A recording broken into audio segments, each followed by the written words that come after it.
था। आज ठाकुर जी ऐसे थे। गोविंद दास को बोला था कि दाल बाटी खाने आएंगे, मंदिर बंद करके सब तो चले गए वहां से। सब लोग भोजनालय में भोजन प्रसाद पाने लगे। ठाकुर जी मंदिर से निकले अचक करके बाहर, गिरिराज पर्वत के ऊपर विराजते थे। जैसे बाहर निकल करके आए तो गिरिराज पर्वत के नीचे वही झाड़ू लगाने वाला उन नेत्रों से आंसू बह रहे थे। ठाकुर जी का चिंतन कर रहा था। आज ठाकुर जी ऐसे दिख रहे हैं, सिर पर चांदी का मुकुट पहना है। ठाकुर जी ने आज गुलाब का इत्र लगाया है। ठाकुर जी के ऐसे ऐसे मकराकृत ठाकुर जी के कटाक्ष, वो सब चिंतन कर रहा था।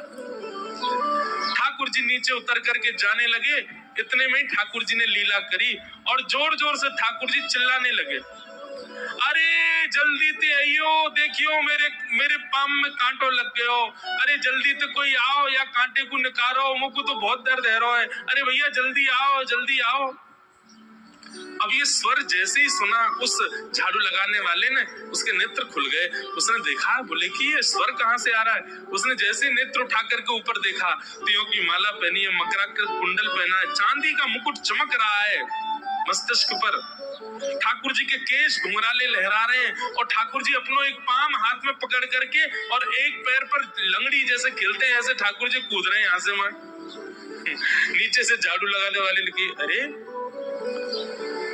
ऐसा पुरुष तो मैंने जीवन में कभी नहीं देखा, ये कैसा पुरुष है। नीचे से ठाकुर जी को देखने लगा। अब स्वरूप उसको पता था, तो उसने कहा ये जरूर ठाकुर जी होंगे, वहीं से प्रणाम कर। ठाकुर जी बोले प्रणाम कर रहा हूं, दारी के जल्दी ऊपर आ, कांटो लगो मेरे पाम में, या को निकाल।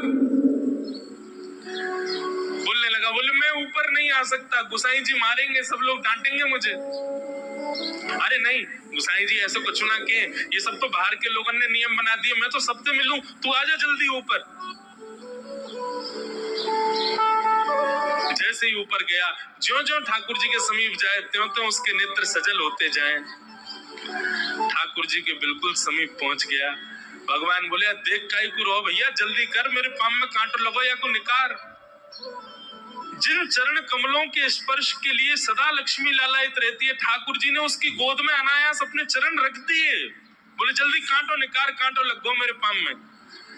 अब वो ठाकुर जी के सुंदर तलवों को अपने हाथ से ऐसे देख रहा है, ढूंढ रहा है कहाँ कांटा लगा है। कहीं उसको कांटा मिल गया। अब इतने कोमल चरण ठाकुर जी को, उसके नेत्रों से आंसू भी गिरते जा रहे हैं, भाव विह्वल होता जा रहा है। मेरे सौभाग्य की सराहना, ठाकुर जी के इतने समीप। कांटा निकालने के लिए बार बार अपने अंगूठे से खींचे, लेकिन कांटा नहीं निकले। ठाकुर जी बोले, अरे जे हाथ पे ना निकलेगो। उसने पूछा कैसे निकलेगा। बोले अरे मेरो पाम पकड़ के अपने मुंह के पास ले जा और दांतन से निकाल, तब निकलेगा ये।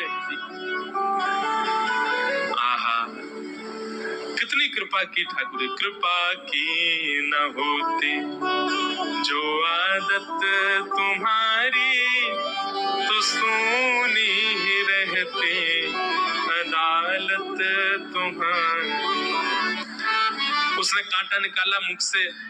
ठाकुर जी बोले अब चल, मुंह से चलो ना जा रहा। गोविंद दास ने अपनी कदम खंडी में दाल बाटी बनाई है, मोह ले चल वहां पे। बोला कैसे लेके चलूं। बोले तेरे कंधान पे बैठ जाऊंगा मैं।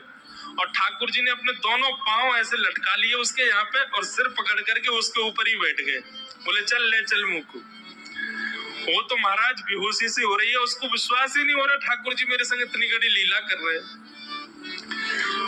गोविंद दास की कदम खंडी में पहुंचने से पहले उस बालक ने ठाकुर जी गोविंद दास जी मुझे बहुत मारेंगे, अगर उनको पता चल गई मैंने आपको छू लिया है तो मुझे बहुत डांटेंगे। आप एक काम करो, अब यहाँ से आप पैदल चले जाओ, मैं यहीं खड़ा हूँ। ठाकुर जी बोले यहीं खड़ो रहियो, तेरे काजे दाल बाटी लेके आऊंगा मैं। ठाकुर जी पहुंच गए गोविंद दास के पास। आहा, जो ठाकुर जी अचल दिखते हैं सबको मंदिर में, वो सचल दिखते हैं गोविंद दास को। कितनी बड़ी कृपा। गोविंद दास के यहाँ ठाकुर जी पहुंच गए और पहुंच करके ठाकुर जी बोले चल गोविंदा जल्दी खवा, मुझको तो बहुत जोर की भूख लगी है। गोविंद दास बोले हाँ हाँ विराजो। सुंदर व्यवस्था कर दी। ठाकुर जी बैठ गए और बैठ करके सामने पत्तल पर महाराज बाटी रखी, दाल रखी, चूरमा रखी, चटनी रखी।